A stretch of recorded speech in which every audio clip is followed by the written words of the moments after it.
everybody. Welcome back to another exciting episode of Wrestling with the Future. I'm your host, Psychic Medium Angelo, joined this week by Mike times 3. I got Mike Kelleher, Baron Von Kelleher. How you doing, Mike? I'm great, Angelo. How are you? I'm wonderful. I've got Mike Armageddon Murphy. How you doing, Murph? I'm good, Angelo. How you doing? Brother, I am better than good. And my dear friend, all the way from deep in the heart of Florida, the actor, producer, writer, director, movie maker extraordinaire, Mike Messier. How you doing, Mikey? I'm doing great. It's a pleasure to be here with you, Angelo, and the Mike Brigade, and it's going to be a great show with a great guest. It's going to be an amazing show with a wonderful guest. So let's do a little housekeeping, fellas. Wrestling the past week. Do you even want to talk about it? I'll chip in. I mean, go ahead, Mike. It's as we called it last week. It's the empty arena era for wrestling. We're seeing kind of AEW did a bunch of pre-tape stuff that'll take their weekly Wednesday night show through mid-May, I believe. Yeah. Probably the most interesting thing is that the state of Florida that I'm in somehow flip-flopped their mind and is now allowing WWE to do live broadcasts from the Performance Center, which has political ramifications beyond wrestling because apparently it opens up the door for other wrestling, for UFC. We could see baseball. We could see other sports. Perhaps basketball could do their playoffs. Yeah. So I would probably be the way that I think that, Vince McMahon and Linda McMahon's relationship with Donald Trump, the president, would kind of influence that, which in a way, depends on how you look at it. I want to go on record, Mike, sure, and tell everyone that I am on record as having said wrestling will cure us of the coronavirus. It's quite possible. I mean, I said that. I stand by it. Well, it's very interesting. And some people, for instance, I like going to movies quite a bit. I go to a movie 3 or 4 times a week. I haven't seen a movie since all these things happened because we're not allowed to. But there is some debate there as why is one thing allowed and not the other. That would be a whole other show that we don't have time for right now. It all depends on how much money you got. Yeah, it's definitely a hot topic. Well, aren't they saying, and correct me if I've misunderstood this, aren't they saying that they'll just allow the events to be broadcast, not necessarily with fans, though? I'm not sure, Mike. That's a real good point. Filmed, yes. Filmed, no fans, but the point is, Mike, before that, other sports had shut down completely. The NBA wasn't doing no fans games. What I mean? Hockey, baseball, all that stuff could have been doing stuff this whole time, especially the NBA and the NHL. Armageddon, what are your thoughts on this? Well, from what I've seen from wrestling from WrestleMania up until now, excuse me, I think I just threw up in my mouth a little bit. I thought there was only 2 matches out of WrestleMania that I actually liked.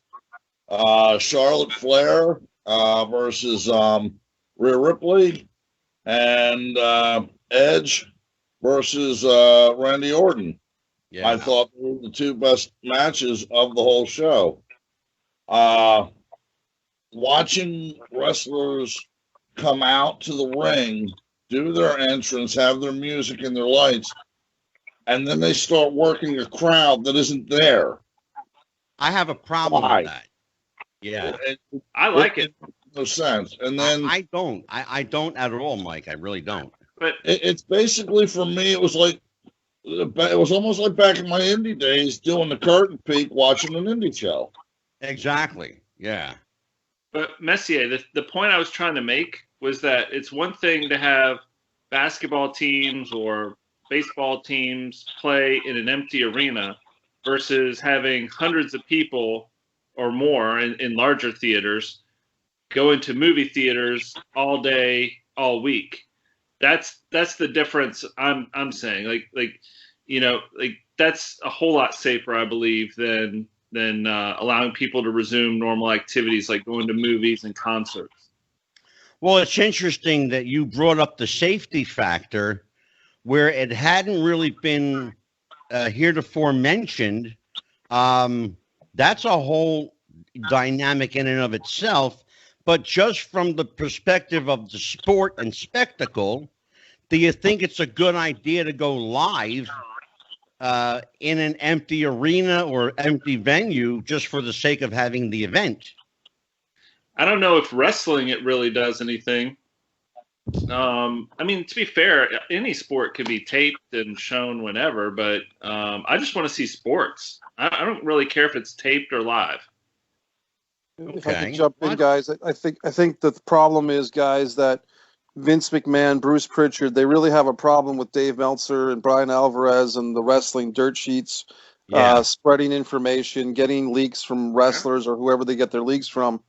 And if you ever listen to Something to Wrestle with Bruce Pritchard, he speaks endlessly about their disdain for Dave Meltzer leaking information. So as petty as it seems to logical people, that would cause them to do the shows live, which might add a little bit more or a lot more risk to their talent.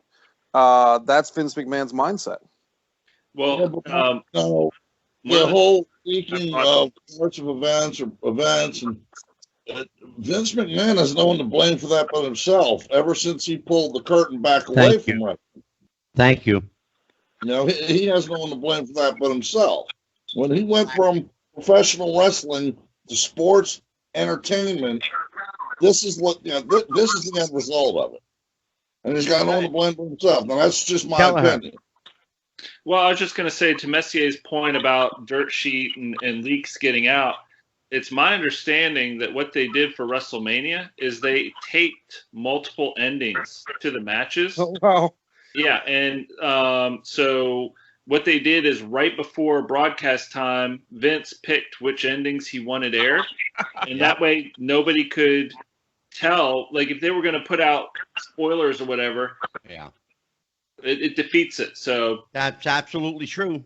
I would love to see the DVD Criterion collection of those unreleased WrestleMania 36 endings. You know what, Mikey? I'm right with you, brother. Well, listen, guys, we could talk about this all night long, but we've got a amazing guest tonight. We are going to do, this is part one of a two-parter with a young lady, very, very outspoken young lady, in fact, who was married to one of the true icons and legends in wrestling. We all remember the great Chief Wahoo McDaniel. Karen McDaniel is my guest. Karen, are you here tonight? I am here. Listening to your conversation, I don't see why there couldn't have been baseball and basketball without fans. I mean, I enjoyed the wrestling without fans. I think they did a hell of a job to pull it off. Karen, given what they had to work with, you know? Yes. Yeah. Between WrestleMania and AEW. I mean, I thought they did a good job. They kept it going. I wish basketball had done the same, baseball, whatever. I think they could have done it too. Well, let us tell everybody why you're here tonight. Karen McDaniel, of course, was married to the great Chief Wahoo McDaniel. He was born Edward McDaniel in 1938. He is a legit Choctaw Chickasaw Native American, former pro football player that played guard and linebacker. He was a big guy, imposing figure of 6 foot, 250 pounds. His school alma mater was Oklahoma. Oak U. That is correct. And go ahead, Karen. I'll give you a little background as far as his football. Sure. He never was a bragger, and I was much, much younger than him. And I never found out that he held records and did this and did that. I'd hear other people ask him about it, and then I was just, soaking it all up, listening to it, because he was just such a phenomenally interesting man to start with. And like I said, he never bragged about anything, but he played for Midland High School. His baseball coach in high school was George Bush Sr., and he remembers George Bush Jr. and George Bush Jr.'s sister around the field as he was playing. And I have an autograph from George Bush Sr.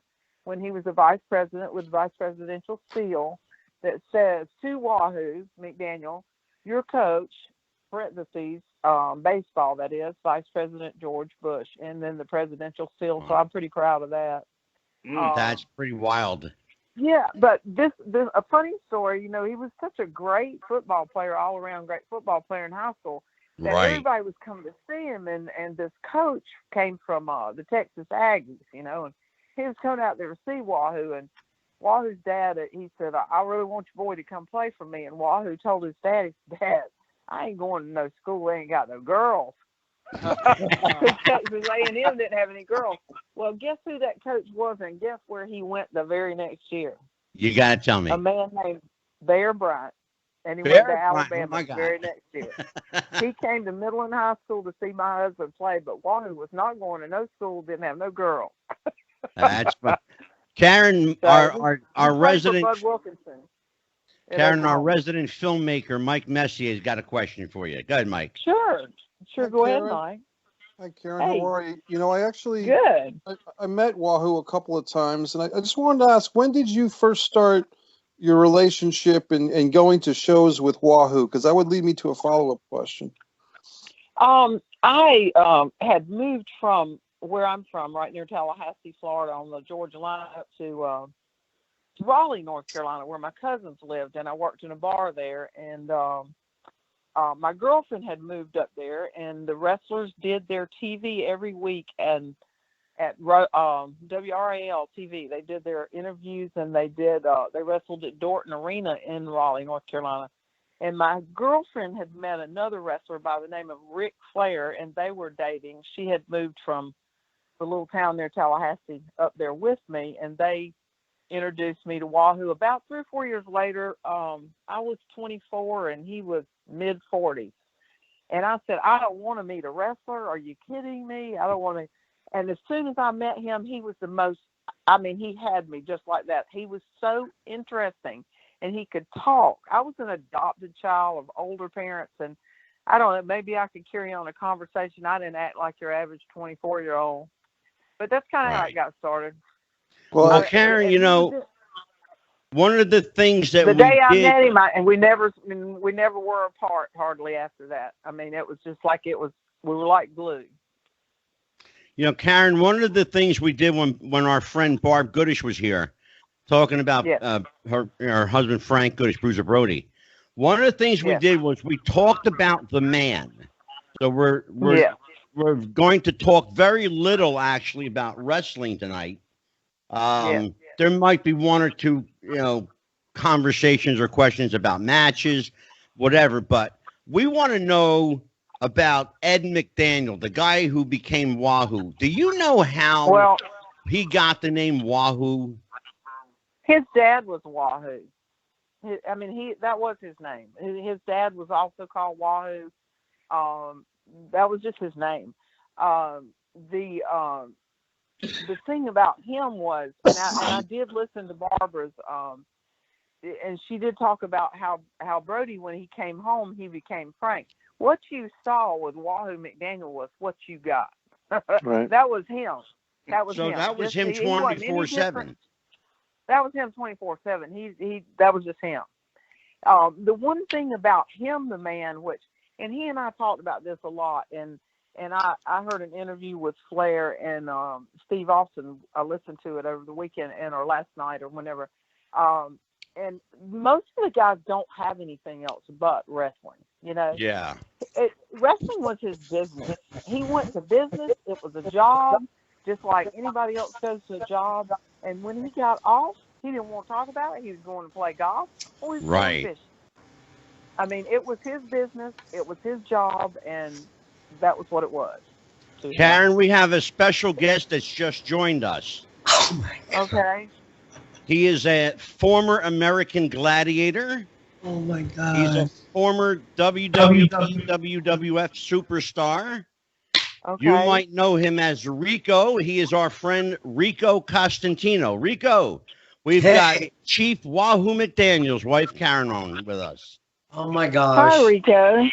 Hi, it's an honor. It's an honor to hear you. Thank you very much. Gosh. It's an honor to be here. Oh my gosh. To be asked to do this. I am at a loss. I've been called. I just wanted to call Angelo to see how he was doing, and I didn't check the web or anything. I didn't know you were doing a show. So yeah, that's okay. That's what surprises are for, baby. yeah, that's right. That's wow. Right. That's right. My gosh, I just well, hope. Rico, welcome to the conversation, brother. We're discussing Wahoo McDaniel tonight, bro. Oh yeah. Oh, an icon.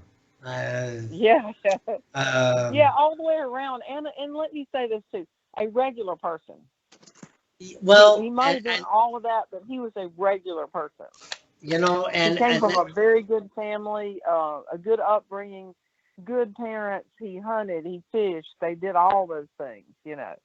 See, so and that's what makes him. May I say, that's what makes him great on the professional side, because he was balanced and solid. That's a good word. Had a rock foundation on the personal side. Yeah. That's made him such a rock and such an icon to all of us absolutely in this world. So I'm just saying that coming from me. Yeah, and Rico, that kind of ties into what Karen was talking about. You know, when Wahoo came home, he was Wahoo 24/7. That was just him. And a lot of guys could get away with that, just being who they are.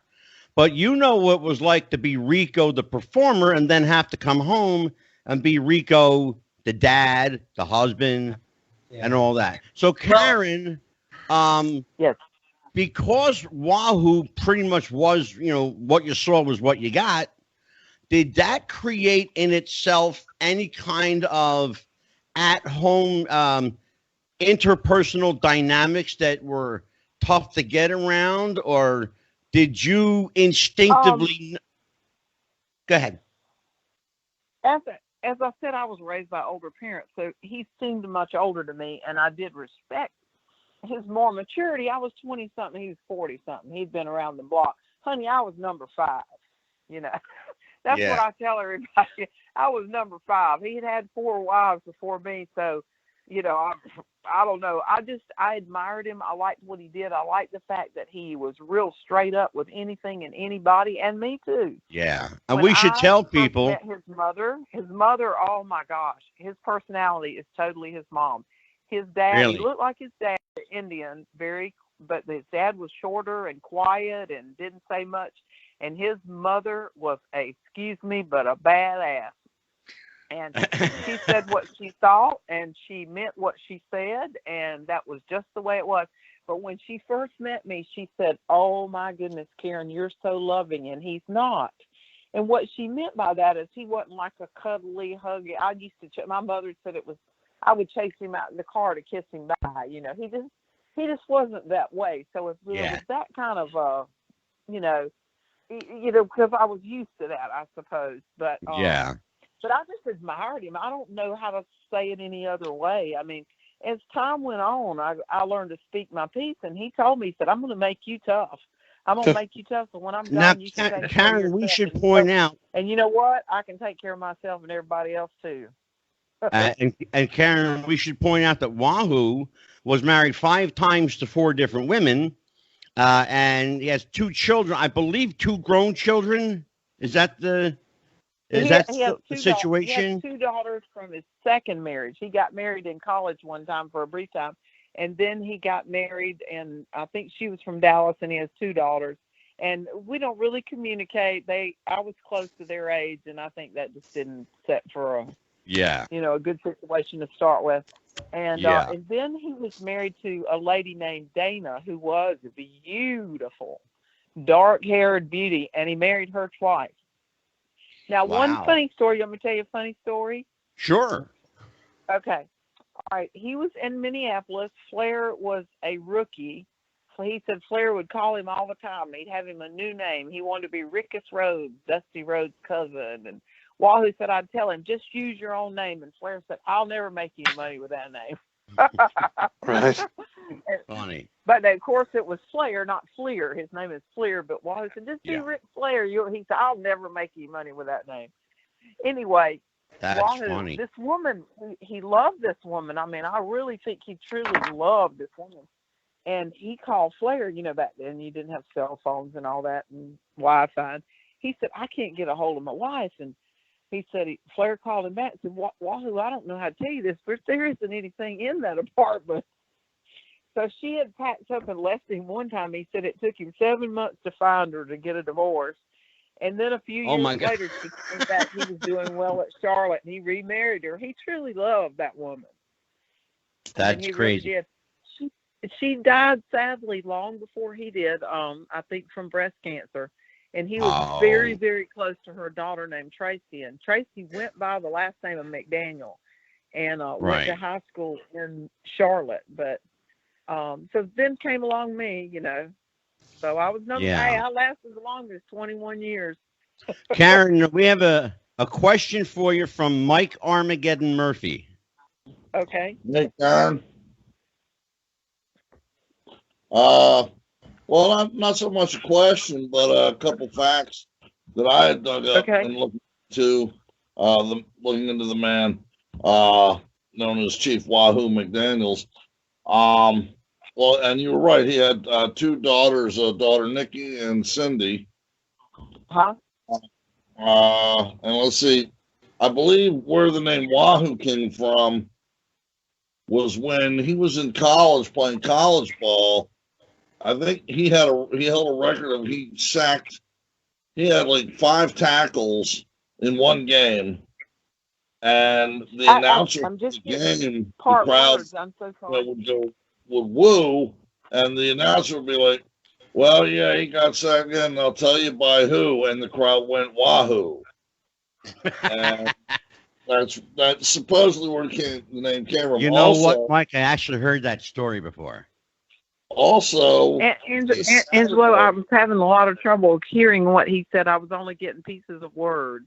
Oh, okay. He basically was telling everyone where the name Wahoo came from. It was from a college football coach. Or announcer. Announcer. I'm sorry. I only got a few pieces of words. I'm so sorry. I don't know why. Oh, okay. Okay. Also, So what were you asking? This Saturday will be the anniversary of the passing of Wahoo McDaniels. Did you hear that, Karen? No, I did not. I'm so sorry. This Saturday will be the anniversary of Wahoo's passing.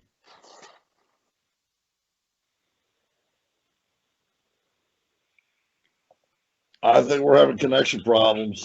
Have we lost Karen? I think she's having a hard time hearing you.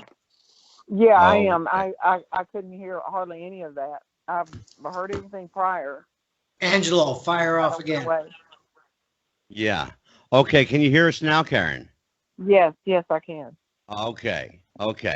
Yeah. Basically, what happened was Mike Murphy, Armageddon, was relating the story of how a football announcer came up with the name Wahoo for Wahoo McDaniel.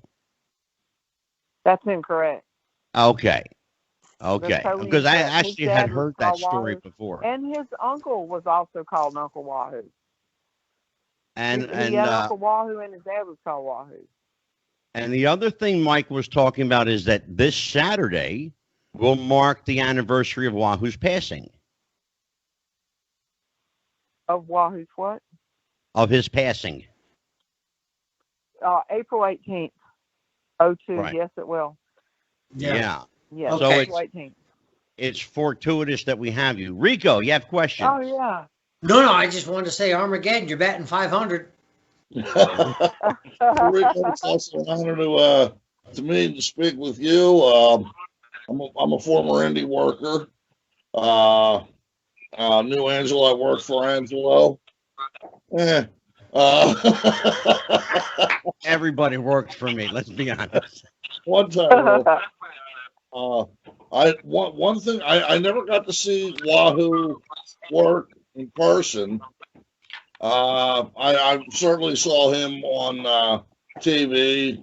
One of the greatest matches I saw was when he wrestled against Magnum TA for the U.S. title, which I believe Wahoo held that 5 times.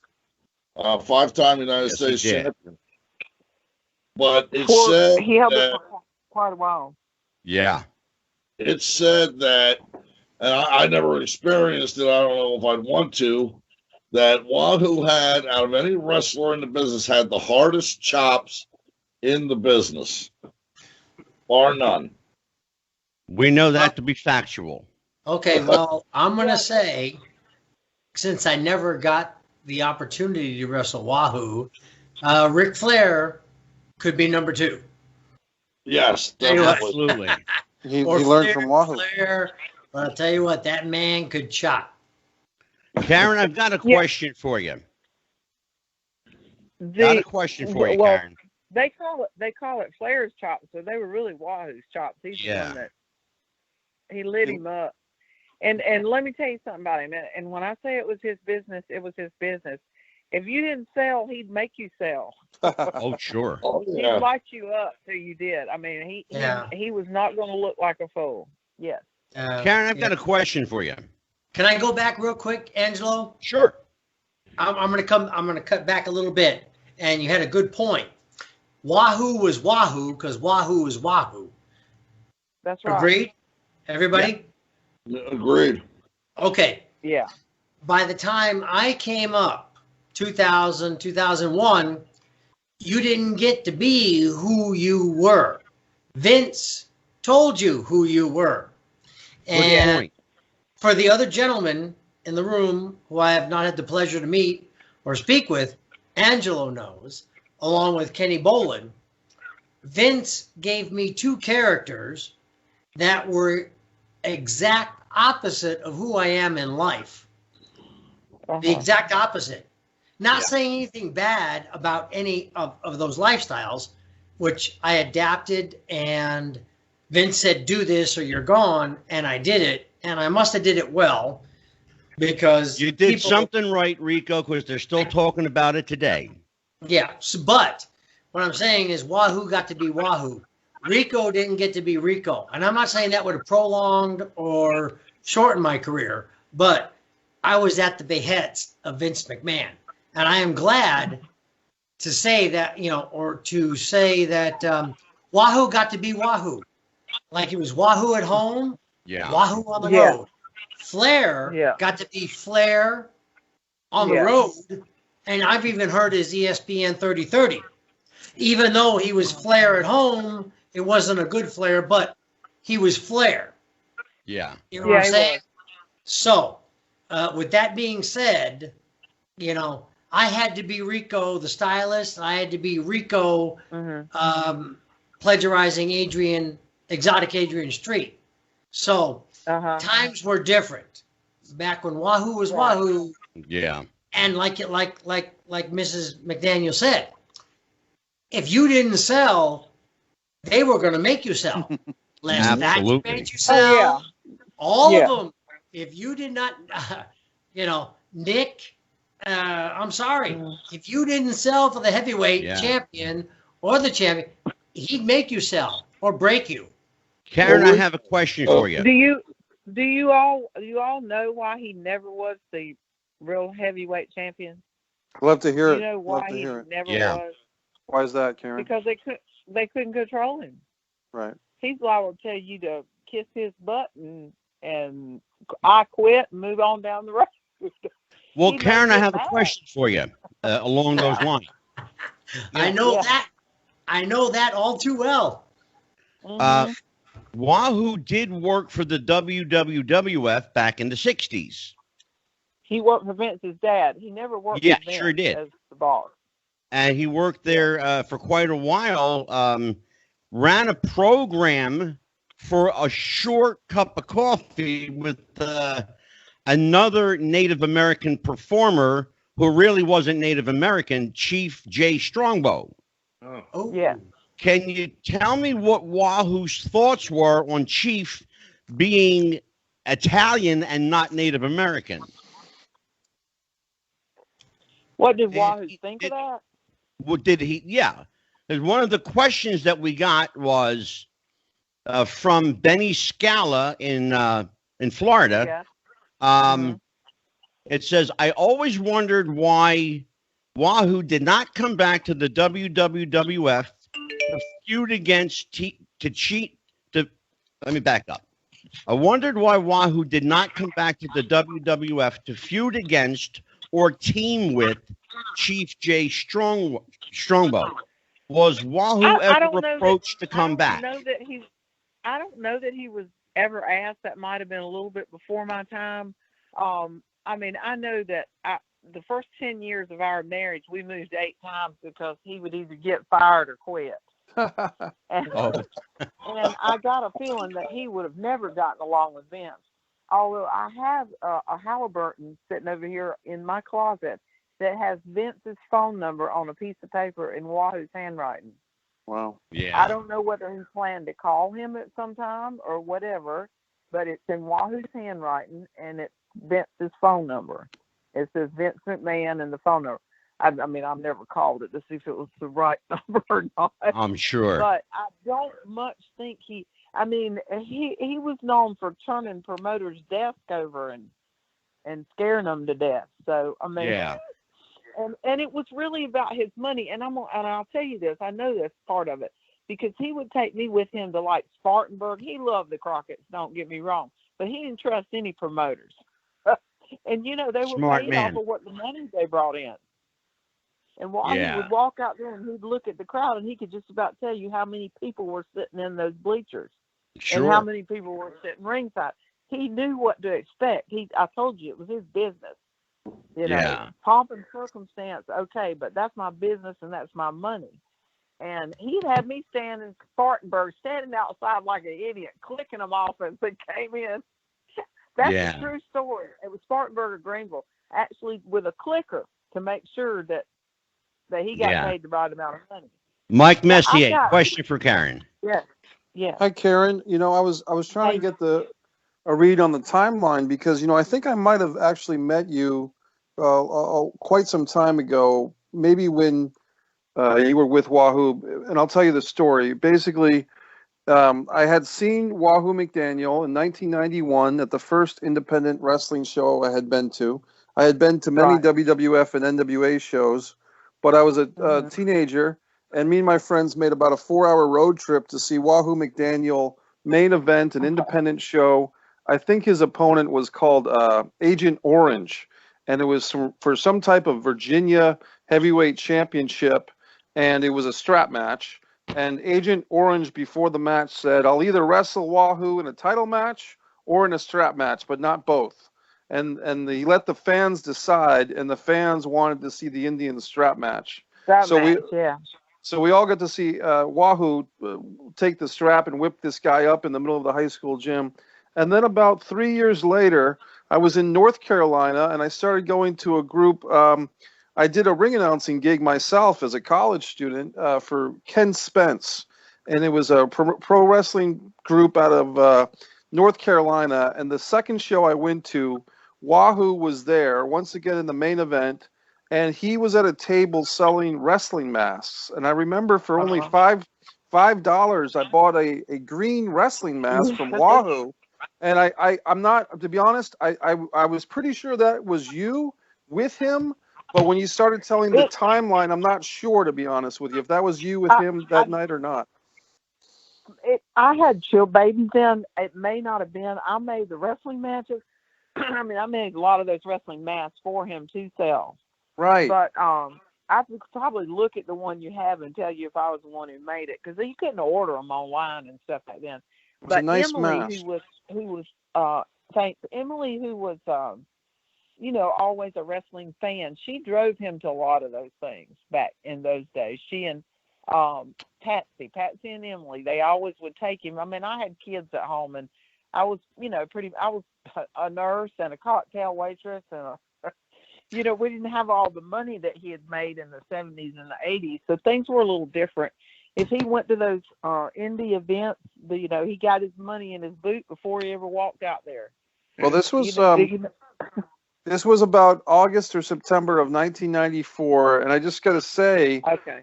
to be able to go to Wahoo McDaniel and buy a $5 green wrestling mask and to meet the guy for just a few minutes and then to see him wrestle in the main event was certainly a treat. And the fans, and this was during a time in late '94 when wrestling wasn't as popular as it was before or after.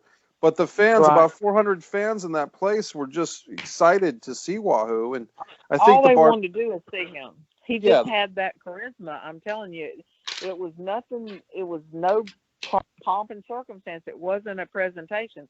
It was just him. And he would sit down and talk to you just like, you were, it didn't matter to him.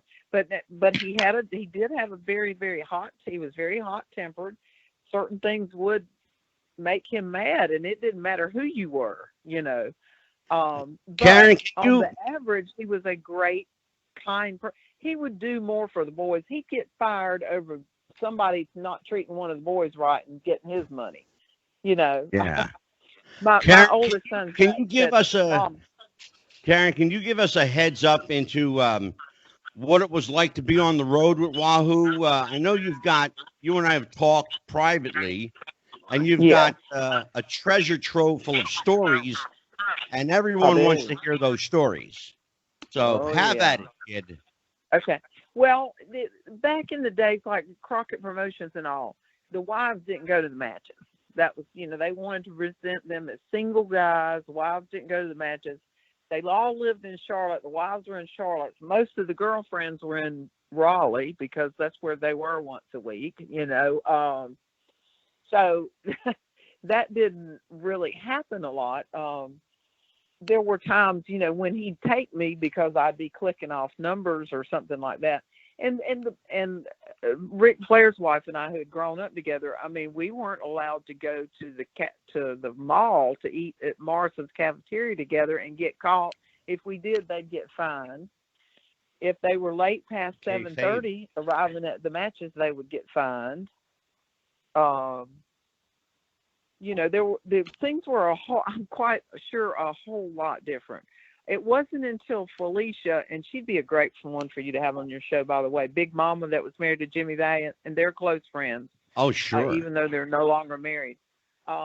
It wasn't until she came into the picture, and then also Precious, Jimmy Garvin's wife, that wives became, involved. Or the only time we got to go to the matches back in those days was Thanksgiving Day, which was the biggest day in wrestling, and Christmas Day night, which is the second biggest day in wrestling. Yeah. Which nobody even understands that, but that was the biggest 2 days in wrestling.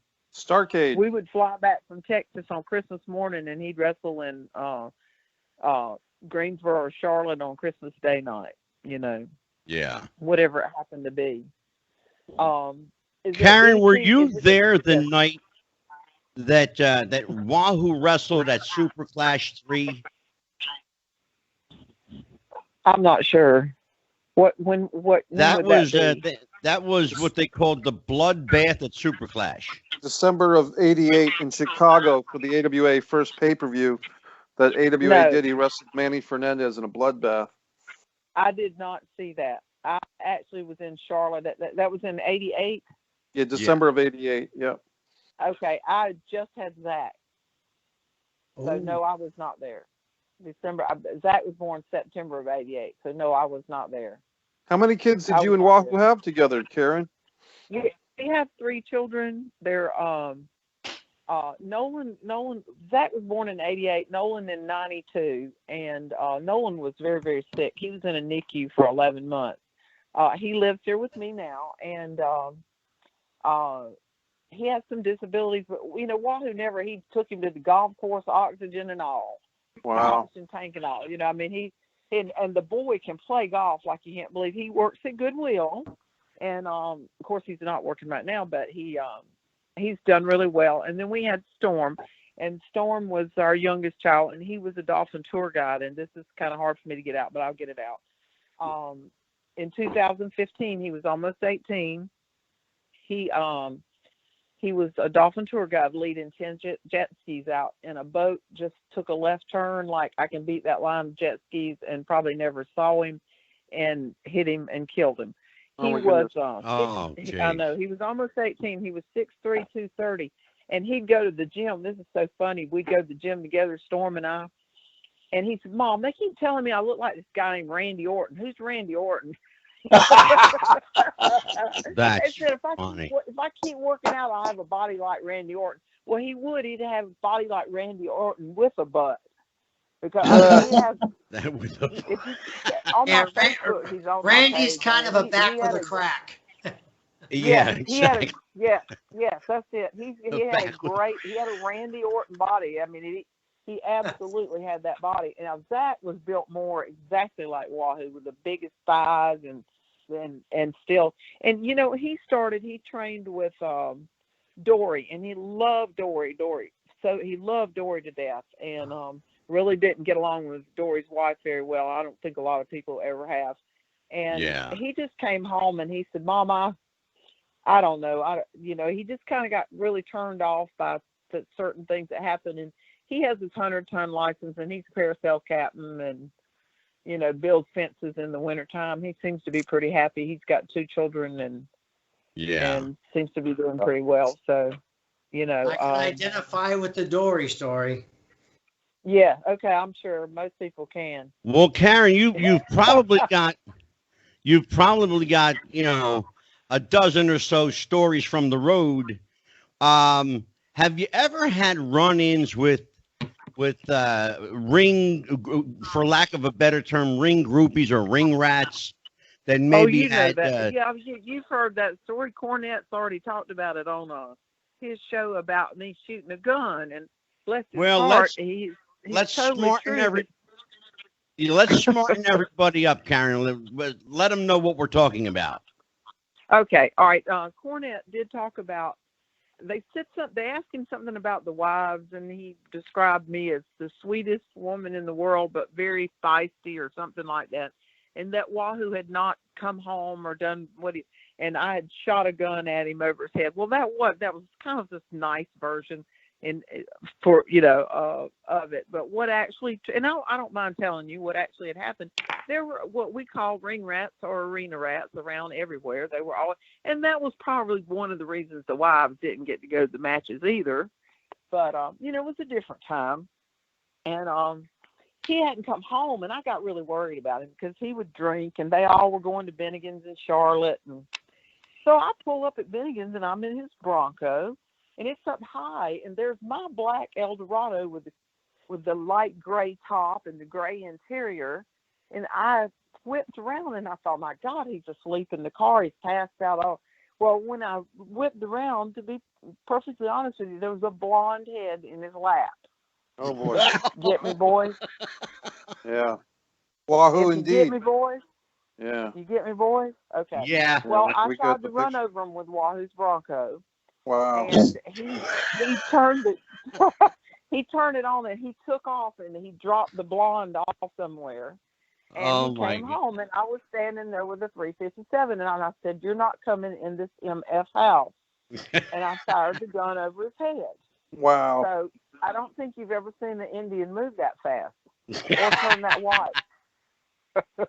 But he went. This is the cutest. This is the best part of the story, though.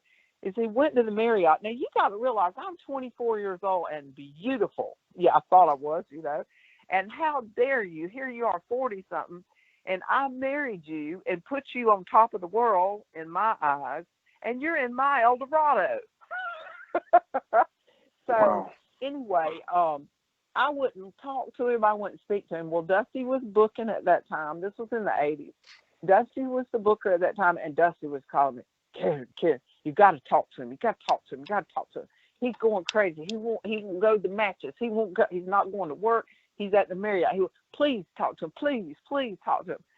Well, 3 days went by, and I got Dusty calling me every day. I finally said, okay, I'm going to make a deal with you.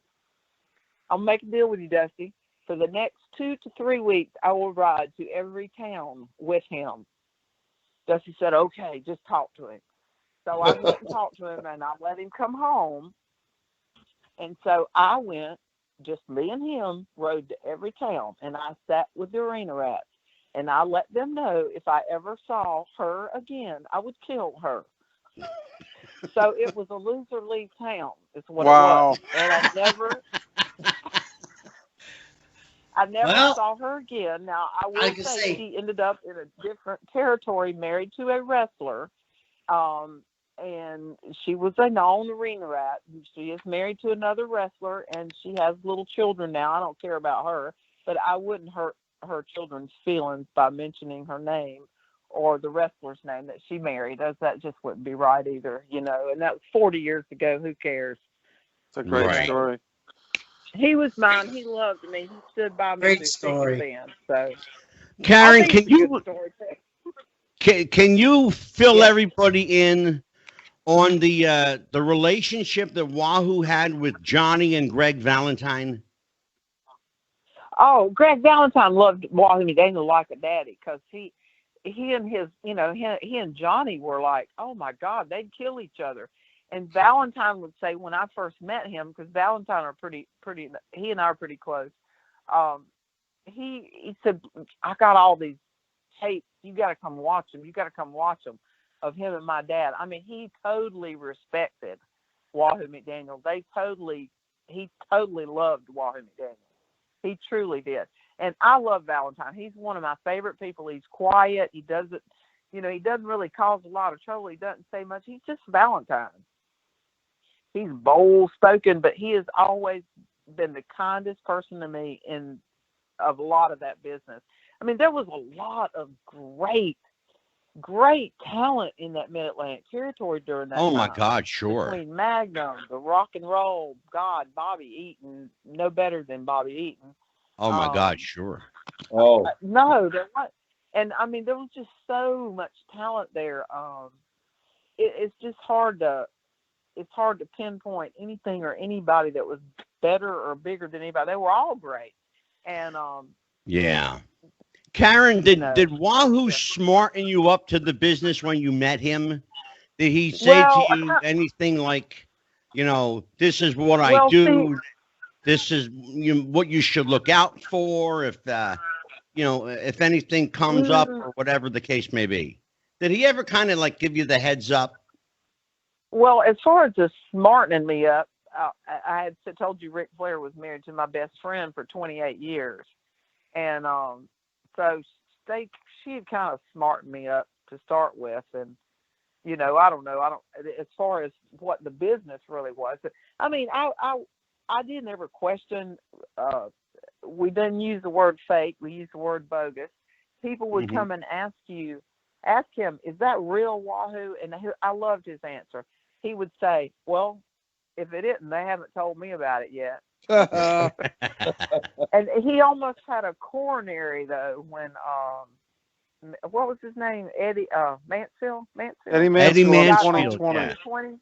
Yeah, I will never forget that. We were in a hotel in Greensboro, North Carolina. I don't know why we were in a hotel. I don't know why we weren't going to drive home. But he saw it, and it was a Sunday night, and he said, that's it. My business is over. We're done. I mean, it really affected him that somebody go on and do that. My God. And I got news for you. Eddie Mansfield put the kibosh on a lot. Rico, you've been in the business a long time. You've been married in the business. What was it like when you got in? Did you have to smarten up your spouse to the business or smarten up your family to the business, Rico? Yeah, I had to, because, you know, I had a young son, and, you know, at that time, my wife thought it was real. I was getting hurt. Well, getting hurt, but getting hurt. You know, there's two types of getting hurt: doing the job and then getting hurt. You know, I'm going to go back to where Bubba Dudley purposely hurt me, and to where you're just doing your job and the stress on your body. And Ms. McDaniel, just to let you know, I started when I was 38 and a half. You know, I debuted on TV when I was 40. So I should have been past my prime, but Vince gave me a shot. I don't know. I don't know how early Chief got into it, but you know, you had to take care of your body when I got into it, you know, because every he was week pretty young. He wrestled. He wrestled in the off season of football because Okay. they didn't make much money. The biggest money he ever made in football, he worked for the New York Jets as their middle linebacker. He made $18,000 for the year. Yeah, He was making way more money wrestling than he was playing football. Isn't that sad? And of course, they didn't have the contract, so they didn't care if you know, did something else. Right. I have and he actually quit playing after 9 years of professional football because he was making more money wrestling. Yeah, I have some old he friends. didn't get cut; he just quit. Yeah, I have some old friends that were old-time football players, Osmanski, and a couple old ones that did the wrestling on the side, you know, Ernie Ladd and stuff like that. And they would explain to me that they made more money doing wrestling than they did playing professional football. And then it got, you know, and then it got, I don't know what you want to call it, but all of a sudden they became spoiled brats. And they made all this money. Yeah. So, but as far as smartening up, but when I was hurt, my wife at that time knew I was hurt because of certain things, the way I acted, you know, but but my children, I didn't smarten up so quick, you know, they went to school and told the stories, you know, especially with the flamboyant characters I had, you know, especially when I did Divas Undressed. I don't know if you've ever seen that, Miss McDaniel, but I know Angelo and probably the other three have. Absolutely. When they put on the bra and the showgirl outfit. My poor daughter at the time said, I'm not going to school. I'm not going to school. And then when she went to school, she was a hit. That's your dad. That's your dad. But, you know, and that's when Karen, that's something to watch, Karen. If you ever get a chance, go onto YouTube and search in WWE Rico. Okay, I will. Yeah, I definitely will. Now, Baron von Kelleher has a question. Okay. Well, I just wanted to say I was trying to find the exact date, but I saw Chief Wahoo McDaniel wrestle at the Norfolk Scope. I grew up in Virginia Beach, and this was probably 84, 80. Is it 85 or 86? I think. But I mean, you talked about Magnum TA, Rock and Roll Express. I think Baby Doll was there actually.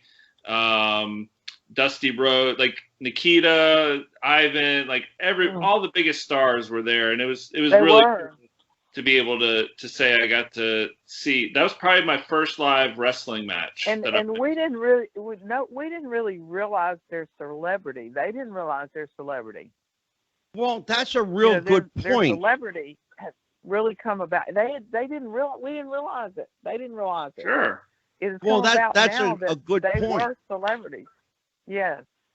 Karen didn't. Well, let me tell you one other thing that most people don't know. When you came to Crockett Promotions had the right to sell your pictures and stuff, but not Wahoo.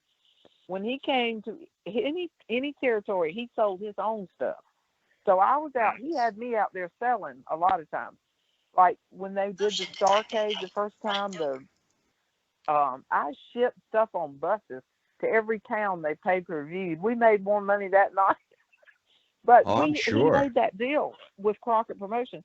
All the other guys got paid for nothing, none of their stuff.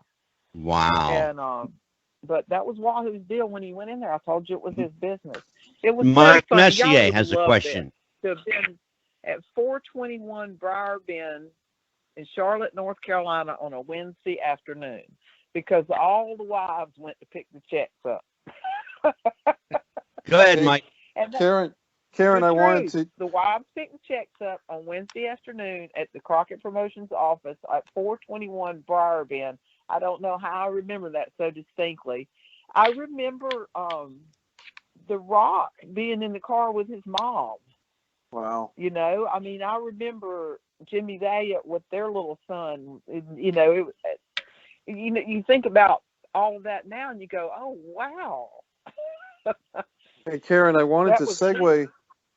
Karen, you're talking about Wahoo McDaniel and his merchandise, and I do know that at Yes. Starrcade 83, Wahoo and I believe Mark Youngblood had an excellent tag team match against Dick Slater and Cowboy Bob Orton Jr., which was a great match on the undercard of Starrcade 83. Really set the pace for the rest of the night. But going back to kind of your own involvement, I think it's important to mention that I just saw a picture of you today online with a Tully Blanchard robe that apparently, if I'm not mistaken, you created, you designed it, you sewed it. Yeah. That's unbelievable because it was such well, a classic robe of Tully's that I've seen him wear on TV Well, around I 84, 85. I made several of Yeah. Flair's too. I made that white robe that Flair, you've seen Flair in the white robe with the purple butterflies. Right. Apparently, nobody knows where it is, but I made that robe.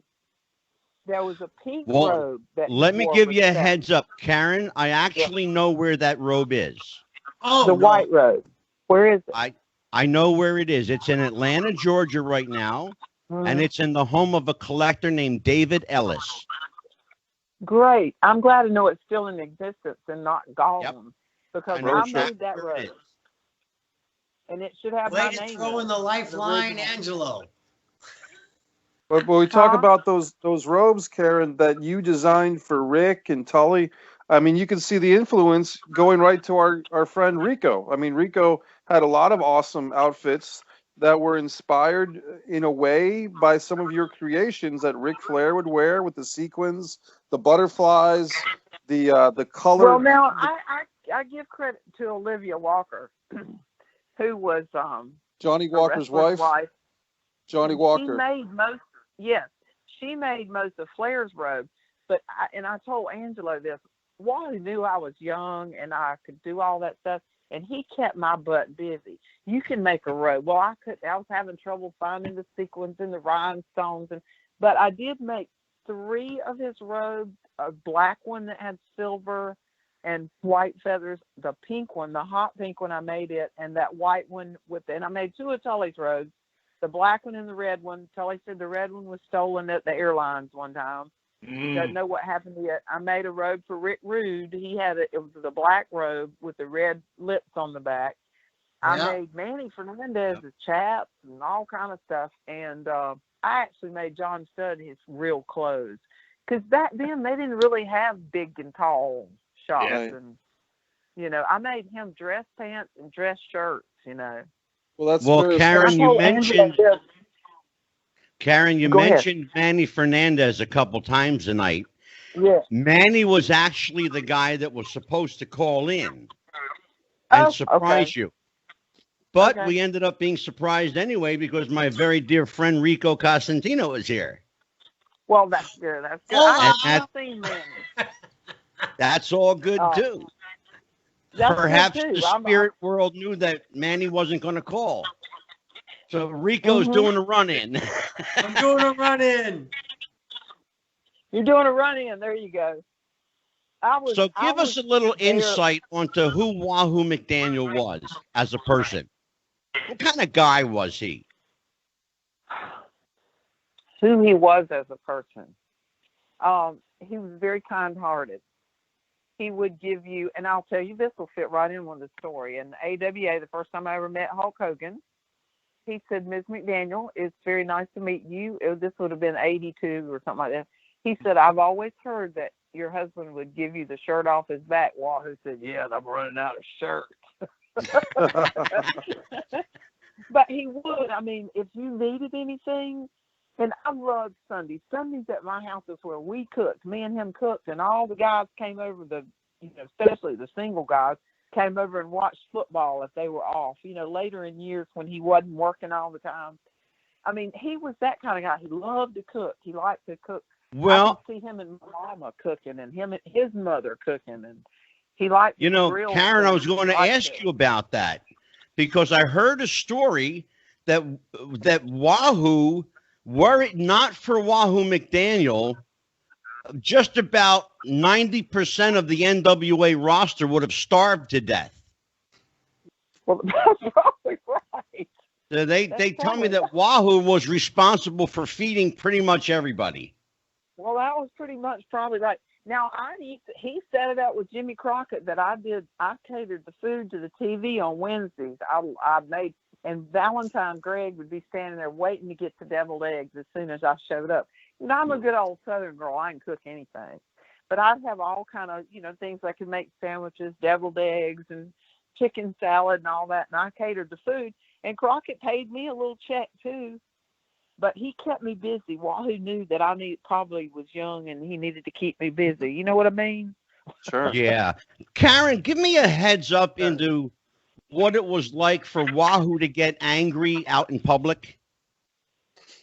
Angry? I heard a particular story. You guys were in a bar in Atlanta, and I heard that Wahoo took offense to wrestling being called fake by some drunkard in the bar, and how Wahoo basically cleared out the bar himself. You remember that story? Or I may have the details wrong, but the gist of it was that he single-handedly cleared out this bar. Well, my son Zach did that not too long ago too. So let me think. Friends in the family. There was so many doesn't fall far from the tree, that's for sure. No. And the thing about it's usually in protection of themselves. I mean, people would pick a fight. They wanted to. I was not there this particular night, but I do know that this happened at 2001. Flair and some other guy, Beth was there, his wife, had gotten into some type of problem, and Flair had slapped the guy or the guy, whatever, and his ring had gone down on the floor. Well, I think they actually were wrestling each other at the same time, but the guy jumped on Flair's back, and Wahoo just snatched him off and nailed the guy, nailed him.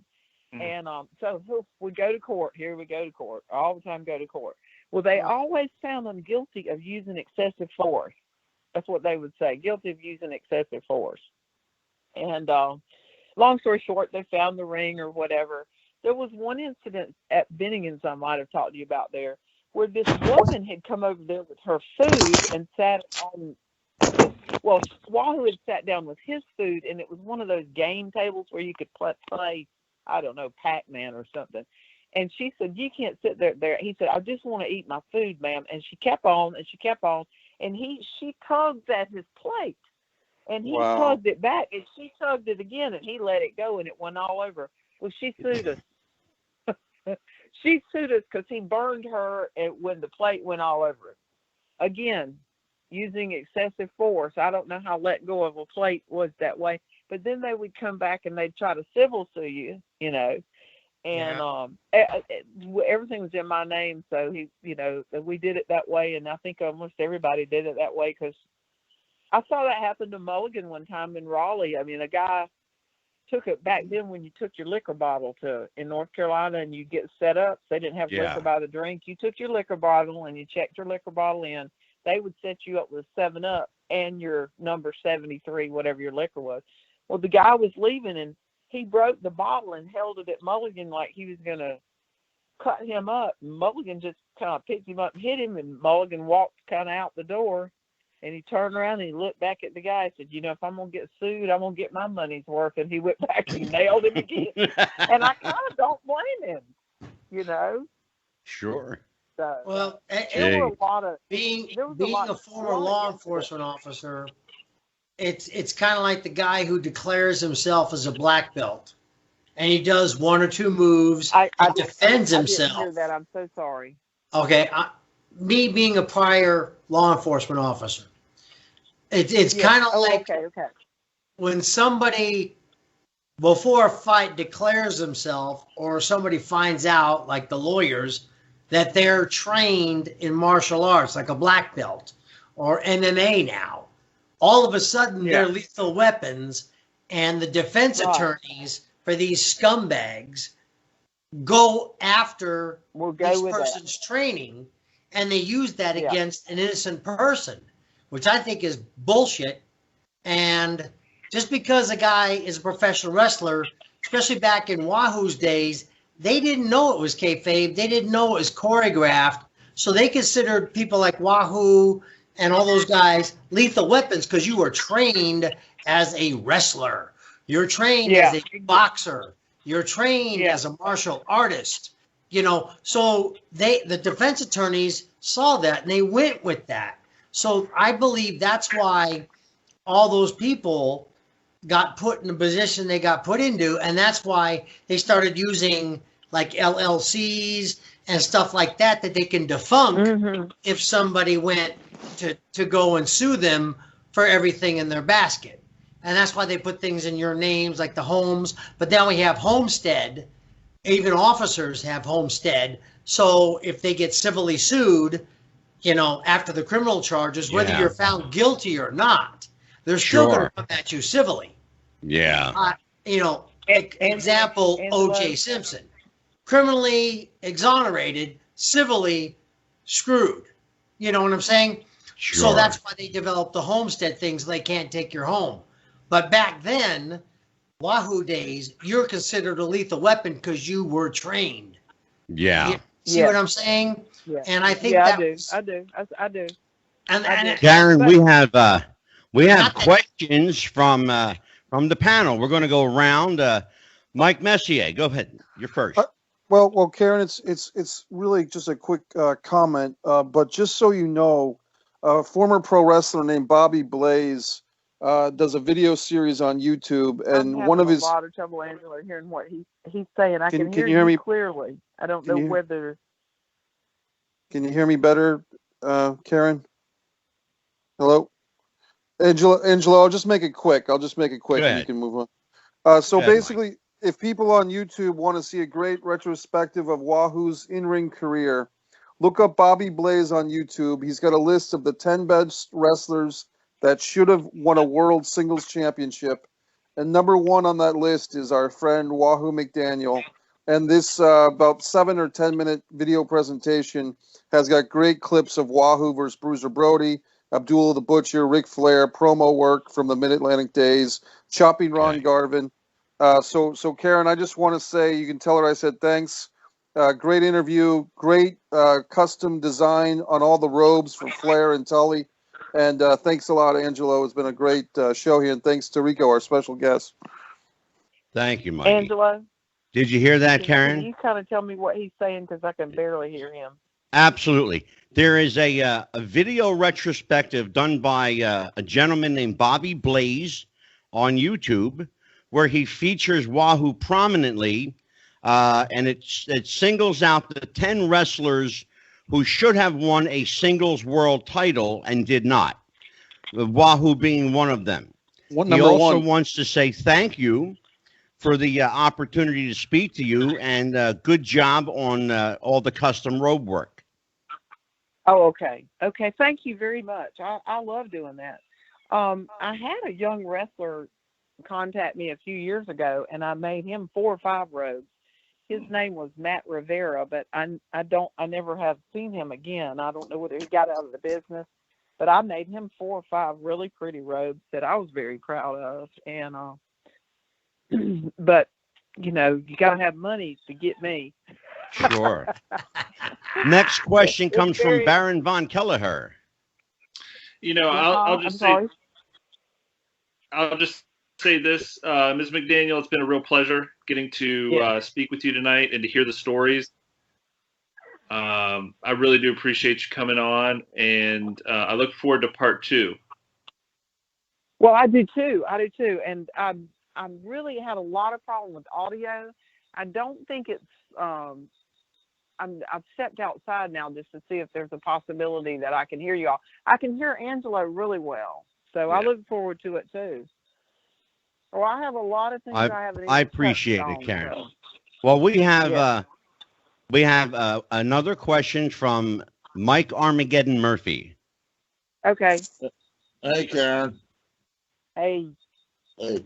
Not so much a question, but what I used to like about watching Wahoo was, and it was said earlier, you know, what you see is what you get. Yeah. He never cut real long, flourishy promos.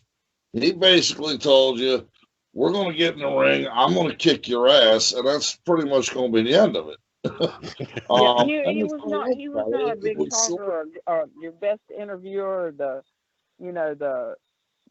He always said, I'm going to tell you right now. I could hear him say that right in my ears right now. I'm going to tell you right now. And he pretty much just said what he was going to do, and that was it. And that's true. Yeah. So to be honest with you, what you saw is definitely what he was. I mean, that's just the way he was. He didn't take anything off of anybody, but he didn't intentionally ever try to hurt a soul. You know what I mean? He stood up for the boys. He stood up for the boys to the point it cost him a job.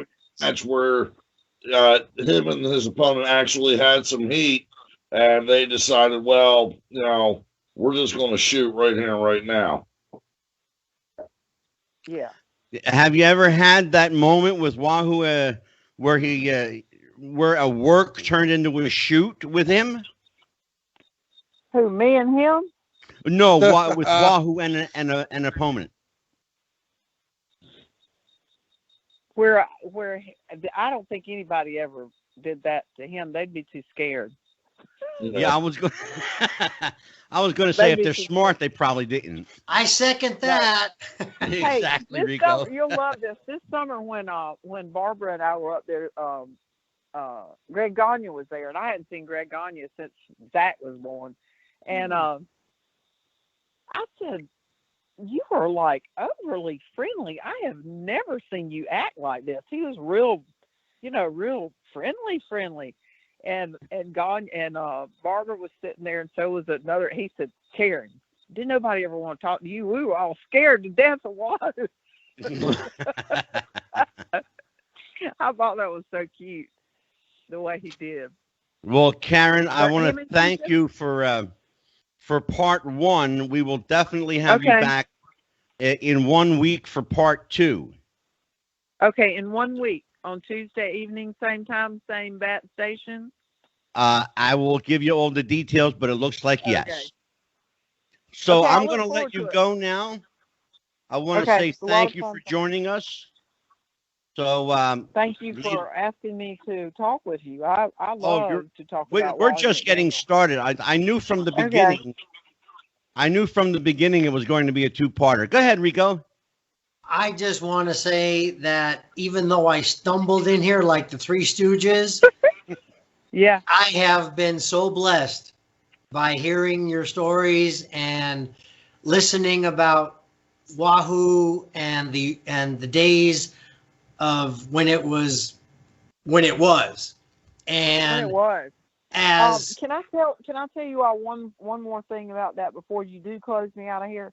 Sure. Yeah. When we first married, 1981, 82, Wahoo said some interviewer asked him, "What is cable TV going to do for wrestling?" And you know what he said? He said, "It'll make it a household word, but it'll kill it for the guys." Yeah. And they said, "What do you mean, Wahoo?" He said, "Because you won't have a 20-year career like you have. You'll be so saturated." He was almost calling prophecy. What was exactly. He was doing a Nostradamus. Yeah, I'll tell you what, he was really ahead of his time on that one. Yeah. Not only did it kill it for the guys, but it killed it for the guys' pockets as well, because there's no arena business now. There's no house business. No. Yeah. Yeah. That's the problem. And you could, a guy would get kind of washed up in Georgia and Georgia, or Crockett would call and say, "Hey, you want to take this guy for a while, and I'll take him back in a few years. He's kind of burnt out down here." You can have a 20-year career. You weren't oversaturated with TV, and it was a different time. It was just different. Yeah. I'm sorry. Television killed the territories. Absolutely. Yeah. Mm-hmm. And that's what I was getting at. That's what I was getting at, because even though my career was only 7 years, it burned bright. And Vince and I didn't get along, and Angelo knows that story. But it was just great to hear about back then and how it was, how the boys were, how the wives were, how history, because I got into it because I love the business, not because of television, but I was always a fan. way back with Rocky Johnson, you know, way back, you know, the Sheik when he had that fake boot and he used to tap it and kick people in the head. You know, I was big time wrestling, AWA. Vern Gagne. I've been a fan ever since. And for me to be a part of it in the latter days, to hear about the original days, the history of it was just so enlightening. And I just appreciate you talking about Chief and giving your insight. And it's we absolutely second that. Thank you, Rico. Yeah. Karen, thank you so much. Yes. We appreciate thank you so much. I will talk to you tomorrow, young lady. Okay. I appreciate Take care. it too. Thank you again. I can't wait to talk to you some more. Good night, Have a great kiddo. night, guys. Thank Good you. night, Miss McDaniel. Good night. All you. right. Night. Bye-bye. Wow. That was a great conversation. I'm sorry I busted in, guys. I was just trying to talk to you, Angelo. Did the run it? Look, Rico, look, everything happens for a reason. We were actually supposed to have Manny Fernandez call in tonight. Well, he did. He did, but I couldn't get it connected. Oh. I was like sending him text messages, but he tried calling my phone number, not my Skype number. Oh, man. I guess gave up. Rico, one thing I wanted to share with you. Yes, sir. When you were talking about, smartening up your kids and all, it was after my divorce. I was dating a lady, and nice young lady, and I was doing a show in Chestnut Hill, Pennsylvania, and I forget who I was working that night, but it was a bloody match. And after I just get done taking a face bump, and I'm busted open, and I look out under the rope, and she's sitting there staring at me with this horrified look on her face. Well, after the match, I tell one of the security guys to go out and bring her back, and I'm back there and I'm wiping off the blood, and Doc's looking at it, making sure the cut's not too deep or anything, and they're patching me up. And she comes back and she just looks at me, doesn't say a word. And I said, "Look, honey, it's okay. Don't worry about it." She goes, "Oh, we'll talk in the car." And walks out. Oh, yeah. Turns and walks out. I'm sitting there with my boots hanging off unlaced, and the doc just looks at me. He goes, "You want me to write you a note?" I'd have taken the note. Right. Thank you. Nice and Okay. I Let got me 3 tell you of them. something. I never Rico, told her your that aquariums are over, brother.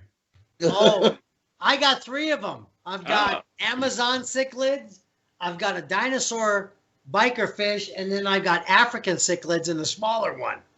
Now, I'm a fish hobbyist because it keeps me busy, and I and they're peaceful at night because all I do is roll over on the bed and I watch them instead of TV, and it puts me right to sleep. Wow. Rico, dinosaur one. let me give you the benefit, Rico, of introducing you to this motley crew. Oh, please. I'll bust your head right now. in. The gentleman who just told you that horrifying story is Mike Murphy, also known as Armageddon. Hello, in the Armageddon. business. I was an indie circuit wrestler. Like you, I started my career when I was 30. And, the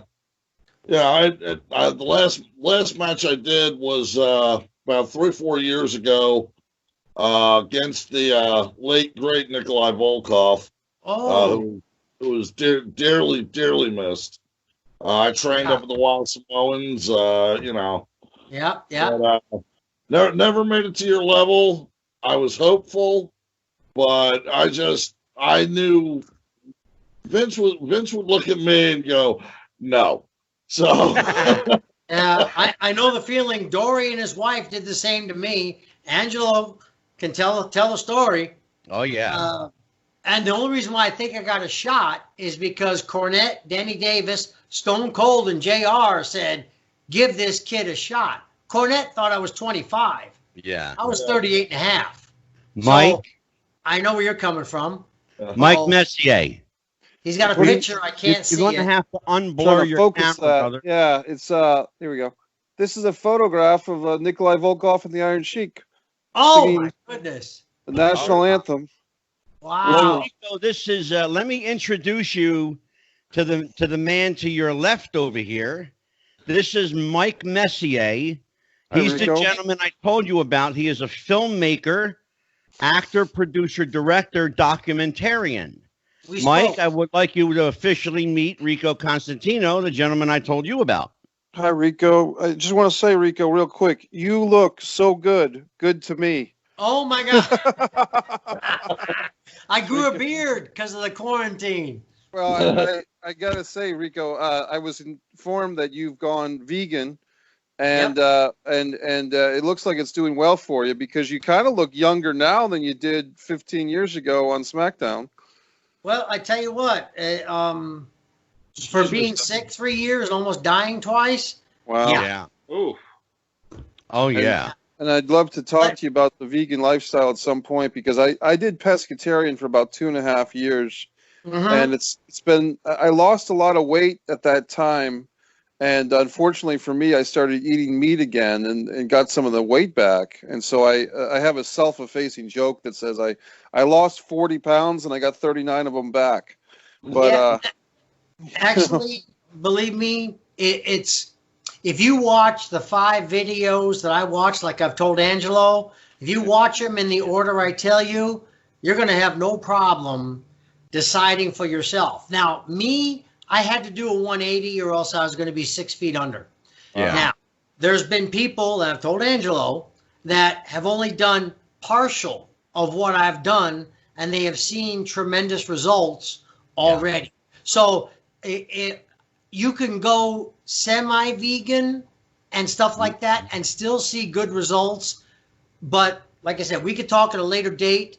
And if you need this information, I have it, and Angelo can give you my number, and we'll talk. And I can tell you, you know, to watch 2 videos right away. They're on YouTube. They're free. And after those 2 videos, you talk to me. You call me and tell me what you think, and then I can help you from then on. That's what the gentleman did for me back January 2019 when I was 272 pounds, 252 cholesterol, fatty tissue on the liver, plaque in my arteries, pre-diabetic with blood clots.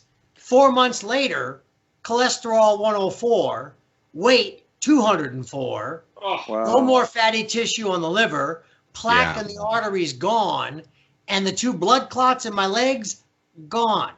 Wow. Well, you know, okay. It's funny you bring it up because I was going to come out with a diet for people to help people out. I call it the New York diet. Here we go. New York diet. Ready. Look at the guy and he goes, "Stop eating, you fat bastard." I knew that was coming. I was waiting for the rim shot. I was waiting for hot dogs and pretzels to be in there. Well, you know what? I did eat a couple of New York hot dogs when I was in MSG, and I tell you what, I loved them. But like I said, with Mr. Messier, yes, have get the number from Angelo. Get my number. Feel free to call me. We'll talk about it.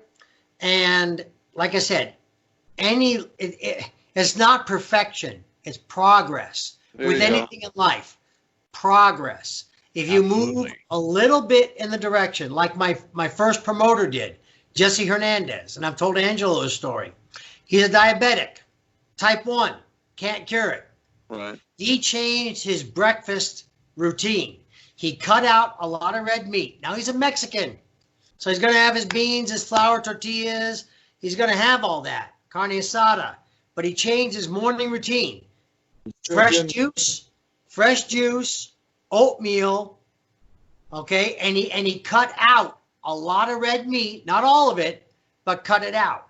Now, I don't know what the units are that a normal diabetic takes. So let's say he's taking 30 units.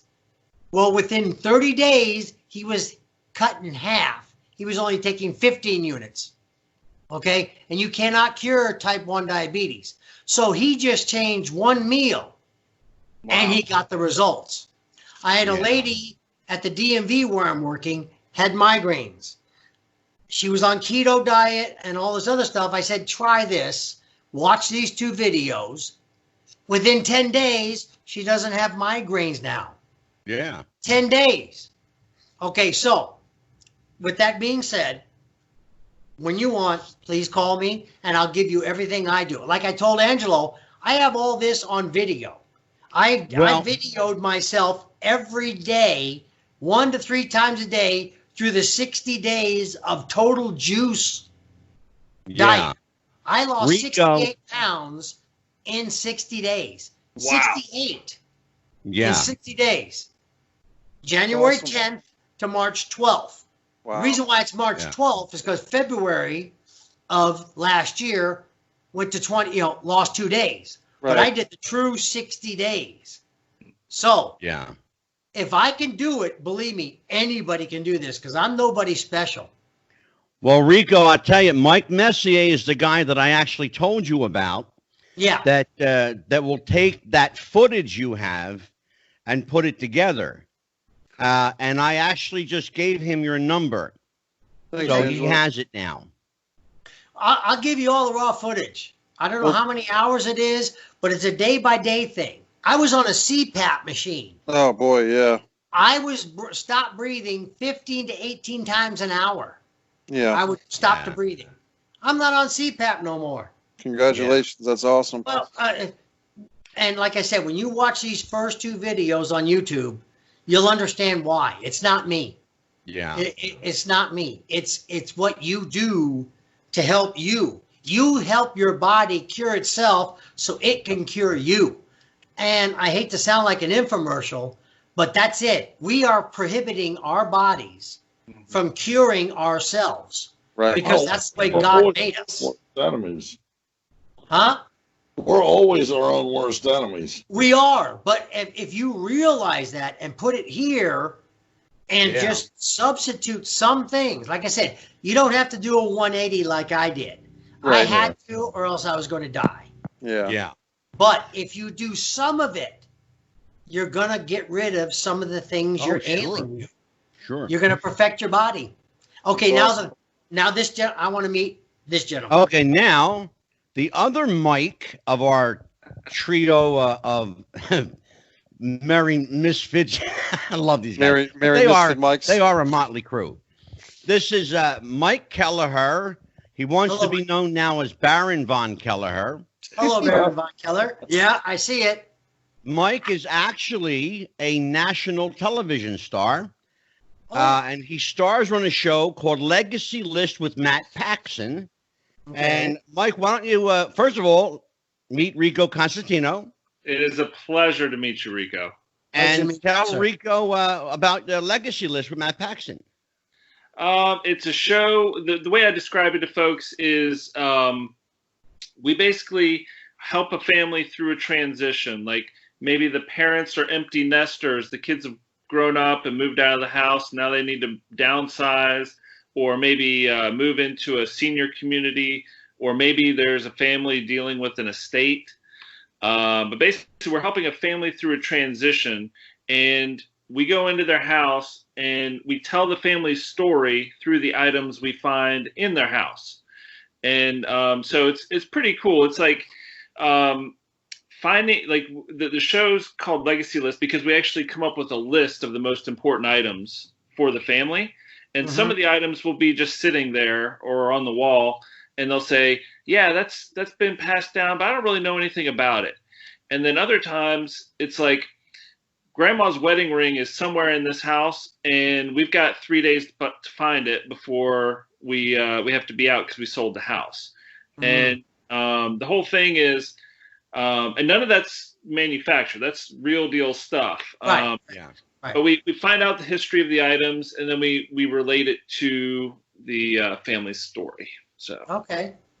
The other thing, Rico, is that Mike joins us by way of Jeff the Ref. He was Mike Kelleher, Baron von Kelleher. Okay. You got Mike Messier, right? He was Jeff the Ref's childhood friend.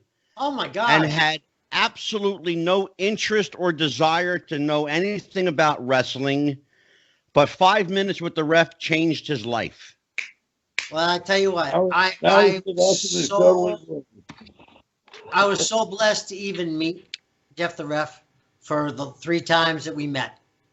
I am so blessed that I got to say I got to interview with the guy. He was so genuine, knowledgeable, and compassionate, and he told me more about my character than I knew sometimes. Exactly. I was boy. That's why I always referred to him as the Encyclopedia Britannica of pro wrestling.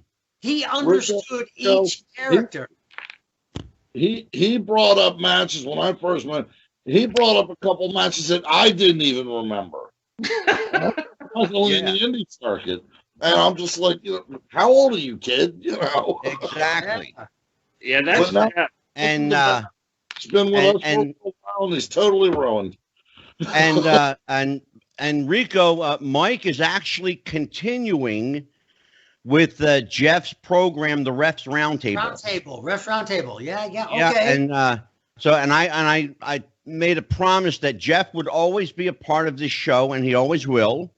And that's his, if you're to use that word, legacy. His legacy is the Refs Roundtable, and Mike is the host of that show. Well, Mike, just as a suggestion, in case you want my input on your show, and you should want my input because I'm your boss. Can I get a raise? It might be a nice idea to invite Rico onto the Refs Roundtable sometime. Well, boss, if you'd let me get a word in edgewise, as is... go ahead. Don't let me stop you. I was going to ask if Rico wanted to consider coming on. It would be my honor. Awesome. Okay. With the schedule now and with this COVID-19 thing, thank God I'm working. I will say that. And had to take a $4 cut an hour in pay, but I'm still working. So I'm working Friday. I got to work 40 hours in 3 days. Wow. So it's Friday 16 hours, Saturday 16 hours, and then Sunday 8. So I got my 40 in 3 days. And then Monday, I kind of just try to recoup. Yeah. But well, I'll tell you what, Thursday, I'm good right now. Okay. This household has been extraordinarily blessed because my sister-in-law is a nurse. Her husband is an EMT firefighter. My wife works at an essential job because she works for the government housing. And I sit here and talk to you guys. I don't know what's tougher, talking to us. I know. Or being an essential worker. Doing the COVID. Mike Messier, what do you got coming up with? By the way, Rico, if you ever get a chance to check out Mike Messier's films, I want to recommend on Vimeo. There's a great film that Mike has.